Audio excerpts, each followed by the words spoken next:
فقط مجموعی از فرمان هاست یا حقیقتی عمیق‌تر رو نشان می‌دهند؟ پرسش و پاسخ‌های هایدلبرگ.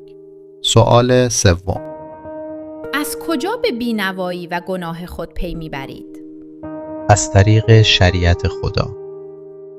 در باب سوم رومیان به ما اعلام میشه که هیچ بشری با به جا آوردن اعمال شریعت در نظر خدا پارسا شمرده نمی شود، بلکه شریعت گناه را به ما می شناساند.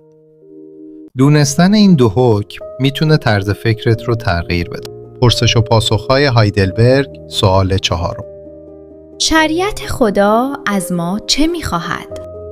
عیسی مسیح در خلاصه ای از متی باب 22 به ما می آموزد: خداوند خدای خود را با تمامی دل و تمامی جان و تمامی فکر خود محبت نما. این اولین و بزرگترین حکم است و دومین حکم هم همانند اولی: همسایه خود را همچون خویشتن محبت نما. تمام شریعت و نوشته های پیامبران بر این دو حکم استوار است.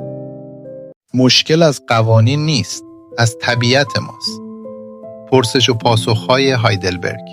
سوال 5: آیا میتوان همه احکام شریعت را به طور کامل به جا آورد؟ خیر، من بر حسب طبیعتم تمایل دارم به خدا و هم نوعم نفرت بورزم. اگر بگوییم که منزه از گناه هستیم، صرفاً داریم خودمون رو فریب میدیم.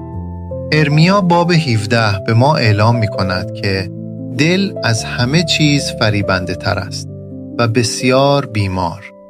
کیست که آن را بشناسد؟